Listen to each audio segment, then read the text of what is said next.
గిరిజనుల హక్కులను కాపాడాలని ట్రైబల్ రైట్స్ ఫోరం అధ్యక్షులు రొబ్బా లోవరాజ్ డిమాండ్ చేశారు. పార్వతీపురం మన్యం జిల్లా గుమ్మలక్ష్మీపురం మండల కేంద్రం స్థానిక వైటీసీలో గిరిజన సంఘాల నేతల సమావేశం నిర్వహించారు.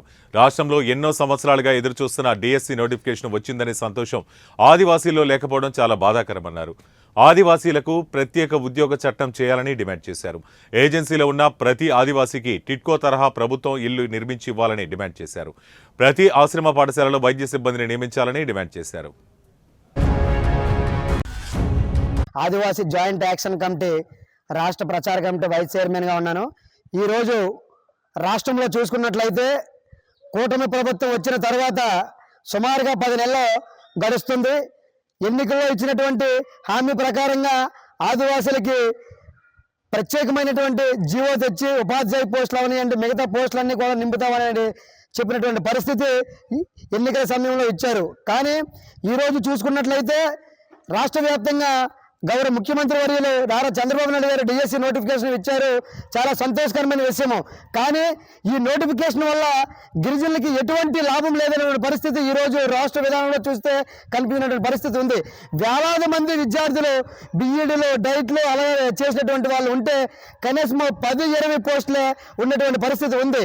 మేము ఒకటే విన్నవించుకుంటున్నాము, వెంటనే ట్రైబల్ అడ్వైజరీ కమిటీ నియమించి ఆదివాసులకి ప్రత్యేకమైనటువంటి ఉద్యోగ నియామక చట్టాన్ని తెచ్చి మా ఆదివాసీ నిరుద్యోగులందరికీ కూడా ఒక న్యాయం చేస్తారని చెప్పి సందర్భంగా మేము కోరుకుంటూ, ఇదే విషయమై ఆదివాసీ ప్రాంతంలో ఉన్నటువంటి ప్రజలందరికీ కూడా 1/70 చట్టాన్ని రక్షణ కల్పిస్తూ ఏజెన్సీ ప్రాంతంలో ఉన్నటువంటి ఆదివాసులందరికీ కూడా పట్టణ ప్రాంతాల్లో ఇచ్చినట్టే టిట్కో ఇళ్ళు ఏ విధంగా అయితే కడుతున్నారో అదే విధంగా ఏజెన్సీలో ఉన్నటువంటి గిరిజనులందరికీ కూడా గృహాలని ఇచ్చి కడతారని చెప్పి సందర్భంగా మేము కోరుచున్నాము. అలాగే ఆశ్రమ పాఠశాలలో ఉన్నటువంటి ప్రతి స్కూల్కి కూడా వైద్య సిబ్బందిని కూడా నియమించాలి. ఎందుకంటే ప్రతి ఆశ్రమ పాఠశాల ప్రతి ఏడాది 10ల సంఖ్యలో విద్యార్థులు మరణించడం జరుగుతుంది. ఏ విద్యా సంస్థల్లో కూడా ఇటువంటి పరిస్థితి లేదు. అందుకని చెప్పి ఈ యొక్క అంశాలన్నిటిపైన రేపు వచ్చే మే నెల 7వ తారీఖున గుమ్మలక్ష్మీపురంలో ఒక భారీ ర్యాలీ బహిరంగ సభ కూడా మేము పెడుతున్నాం. కాబట్టిగా ఏజెన్సీ ప్రాంతంలో ఉన్నటువంటి